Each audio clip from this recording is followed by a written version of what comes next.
Hi ಹೇಗಿದ್ದೀರಾ ಎಲ್ಲರೂ ಚೆನ್ನಾಗಿದ್ದೀರಾ. Welcome back to my YouTube channel. ಯಾರೆಲ್ಲ ಇನ್ನೂ ನನ್ನ ಚಾನಲ್ಗೆ ಸಬ್ಸ್ಕ್ರೈಬ್ ಮಾಡಿಲ್ಲ ಸಬ್ಸ್ಕ್ರೈಬ್ ಮಾಡಿ, ಲೈಕ್ ಮಾಡಿ, ಶೇರ್ ಮಾಡಿ, ಕಮೆಂಟ್ ಮಾಡಿ. ನೋಡಿ, ನಾನು ಈವ್ನಿಂಗಿಂದ ವಿಡಿಯೋ ಸ್ಟಾರ್ಟ್ ಮಾಡ್ತಿದ್ದೀನಿ. ಮಳೆ ಬರ್ತಿತ್ತು ನೋಡಿ, ತುಂಬಾ ಮಳೆ ಬರ್ತಿತ್ತು. ಹಾಗೆ ಸ್ವಲ್ಪ ಈವ್ನಿಂಗ್ ಟೈಮಲ್ಲಿ ಟೀ ಮಾಡಿಕೊಂಡು ಕುಡಿದು ಹೊರಗಡೆ ಹಾಗೆ ಓಡಾಡ್ತಿದ್ವಿ ನೋಡಿ. ಅದೇನೋ ಖುಷಿ ಅಲ್ವಾ, ಗಿಡಗಳಲ್ಲಿ ಡೈಲಿ ಒಂದೊಂದು ಹೂ ಬಿಟ್ಟರೆ ನೋಡೋಕೆ ಹೆಣ್ಮಕ್ಳಿಗಂತೂ ಗೊತ್ತೇ ಇರುತ್ತೆ ಹೂ ಮೇಲೆ ಎಷ್ಟು ಇಷ್ಟ ಇರುತ್ತೆ ಅಂತ. ನಾನು ಹಾಗೆ ನೋಡ್ತಾ ಇದ್ದೆ, ಹಾಗೆ ಒಂದು ವಿಡಿಯೋ ಮಾಡಿಕೊಂಡೆ. ಹಾಗೆ ಮಳೆ ಬರ್ತಿತ್ತಲ್ವ, ಇನ್ನೇನು ಮಾಡೋದು ಅಂದ್ಕೊಂಡು ನಮ್ಮದು ಪ್ರೀ ವೆಡ್ಡಿಂಗ್ ವಿಡಿಯೋಸ್ ಇದ್ವಲ್ವ, ಲ್ಯಾಪ್ಟಾಪ್ ತಗೊಂಡು ನೋಡ್ಕೊಂಡು ಕುಂತಿದ್ವಿ. ಒಂಥರ ಮೆಮೊರೀಸ್ ಅಲ್ವಾ, ನಾವೇನೇನು ಮಾಡಿದ ಘಟನೆಗಳು ನಮ್ಗೆ ಸ್ವಲ್ಪ ಸ್ವಲ್ಪ ಮಾತ್ರ ನೆನಪಲ್ಲಿರುತ್ತೆ. ಈ ಥರ ವಿಡಿಯೋ ತೆಗೆದು ನೋಡಿಕೊಂಡ್ರೆ ನಮಗೆ ಹೇಗಿದ್ವಿ ಹೇಗಾದ್ವಿ ಅಲ್ಲ ಅನ್ನೋ ಮೆಮೊರೀಸ್ ಎಲ್ಲ ನಮಗೆ ಉಲ್ಟಾ ಬರುತ್ತೆ. ಒಂಥರ ಸ್ವೀಟ್ ಮೆಮೊರೀಸ್ ಕಲೆಕ್ಷನ್ ಒಂಥರ ಇಟ್ಕೊಳ್ಳೋದು ಒಳ್ಳೇದು ಅಂದ್ಕೊತೀನಿ. ಹಾಗೆ ನೋಡ್ತಾ ಟೈಮ್ ಹೋಗಿದ್ದೇ ಗೊತ್ತಾಗಲಿಲ್ಲ. ಅನುಬಂಧ ಅವಾರ್ಡ್ ಕೂಡ ಇತ್ತಲ್ವ, ಹಾಗೆ ನೋಡ್ಕೊತ ಟೈಮ್ ಹೋಗಿದ್ದೇ ಗೊತ್ತಾಗಿಲ್ಲ.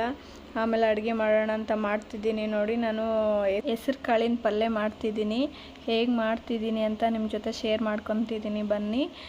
ಹೆಸ್ರು ಇರ್ತಾವಲ್ಲ, ಅವನ್ನ ಮುಂಚೆನೇ ಚೆನ್ನಾಗಿ ಹುರ್ಕೊಂಡು ಬಿಡಬೇಕು. ಮುಂಚೆನೇ ಹುರ್ಕೊಂಡು ಇಟ್ಕೊಂಡ್ರೂ ಪರವಾಗಿಲ್ಲ, ನಾನು ಪಲ್ಯ ಮಾಡ್ತೀನಿ ಅನ್ನಾಗ ಹುರ್ಕೊಂಡ್ರೂ ಪರವಾಗಿಲ್ಲ. ಬಟ್ ನೀಟಾಗಿ ಚೆನ್ನಾಗಿ ಈ ಕಡೆ ಫುಲ್ ಬೇಯದೇ ಬೇಯೋ ಥರ ಹುರ್ಕೊಂಡು ಇಟ್ಕೋಬೇಕು. ಹಾಗೆ ಅದನ್ನು ಒಂದು ಕುಕ್ಕರಲ್ಲಿ 3 ವಿಸಿಲ್ ಹಾಕ್ಸ್ಕೋಬೇಕು. ನೀಟಾಗಿ ಬೆಂದೋಗುತ್ತೆ. ಜಾಸ್ತಿ ಮೆತ್ತಗೂ ಬೆಂದಬಾರ್ದು, ಕಾಳಲ್ಲೂ ಬೆಂದಬಾರ್ದು. ನೀಟಾಗಿ ನೋಡಿಕೊಂಡು 3 ಸೀಟಿ ಆಗೋ ಥರ ವಿಸಿಲ್ನ ಹೊಡ್ಸ್ಕೋಬೇಕಾಗುತ್ತೆ. ಆಗ್ತಾನೆ ಟೇಸ್ಟಾಗಿ ಬರೋಕ್ಕೆ ಸಾಧ್ಯ. ಈ ಕಡೆ ನಾನು ಈರುಳ್ಳಿನ ಚೆನ್ನಾಗಿ, ನೀವು ಉದ್ದುದ್ಕೋಬೇಕಾದ್ರೂ ಹೆರ್ಚ್ಕೋಬೋದು, ಇಲ್ಲ ನಾನು ಚಿಕ್ಕವಾಗಿಯೂ ಹೆರ್ಚ್ಕೋಬೋದು ಅಂದರೆ ಹೆರ್ಚ್ಕೋಬೋದು. ನಾನಿಲ್ಲಿ ಚಿಕ್ಕವಾಗಿ ಹೆರ್ಚ್ಕೊತಿದ್ದೀನಿ ನೋಡಿ. ಹಾಗೆ ಇನ್ಯಾರು ನನ್ನ ಚಾನಲ್ಗೆ ಸಬ್ಸ್ಕ್ರೈಬ್ ಮಾಡಿಲ್ಲ ಸಬ್ಸ್ಕ್ರೈಬ್ ಮಾಡಿ, ಪ್ಲೀಸ್ ಸಪೋರ್ಟ್ ಮಾಡಿ. ಬೇಗನೆ 1K ಸಬ್ಸ್ಕ್ರೈಬ್ ಮಾಡಿಕೊಡಿ ಅಂತ ಕೇಳ್ಕೊತೀನಿ ನೋಡಿ. ಇಲ್ಲಿ ಒಂದು ಬಾಣಲಿಗೆ ಎಣ್ಣೆ ಹಾಕ್ಕೊಂಡು ನೀಟಾಗಿ ಎಣ್ಣೆ ಕಾದ ನಂತರ ಸಾಸಿವೆ ಜೀರಿಗೆ ಆಮೇಲೆ ಕರಿಬೇವು ನೀಟಾಗಿ ಹಾಕ್ಕೊಂಡು ನೀಟಾಗಿ ಫ್ರೈ ಮಾಡ್ಕೋಬೇಕಾಗುತ್ತೆ. ಆಮೇಲೆ ನೀವು ಇದಕ್ಕೆ ಟೊಮೊಟೊ ಬೇಕಾದ್ರೆ ಹಾಕ್ಕೋಬೋದು, ಇಲ್ಲಾಂದರೆ ಸ್ಕಿಪ್ ಮಾಡ್ಬೋದು. ನಾನಿಲ್ಲಿ ಟೊಮೊಟೊ ಹಾಕ್ಕೊತಿಲ್ಲ, ನಾನು ಓನ್ಲಿ ಇಲ್ಲಿ ಈರುಳ್ಳಿ ಹಾಕ್ಕೊತಿದ್ದೀನಿ. ಈರುಳ್ಳಿ ಹಾಕ್ಕೊಂಡು ಈರುಳ್ಳಿ ಕೆಂಪು ಆಗೋ ತನಕ ಚೆನ್ನಾಗಿ ಫ್ರೈ ಮಾಡ್ಕೋಬೇಕಾಗುತ್ತೆ.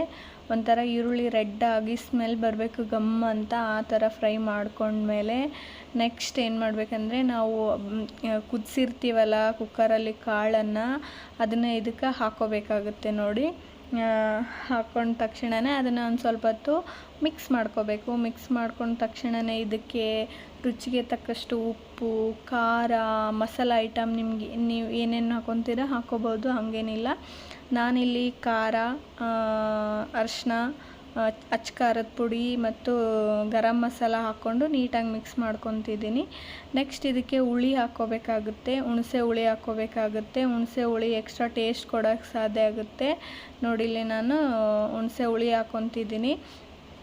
ಹಾಗೆ ಇದನ್ನು ಚೆನ್ನಾಗಿ ಫ್ರೈ ಮಾಡಿ ಒಂದು ಸ್ವಲ್ಪ ಹೊತ್ತು ಹೀಗೆ ಇದು ಮಾಡೋಕ್ಕೆ ಫ್ರೈ ಆಗೋಕ್ಕೆ ಸ್ವಲ್ಪ ಒಂದು 2 ಮಿನಿಟ್ಸ್ ಬಿಟ್ಬಿಡಬೇಕಾಗುತ್ತೆ.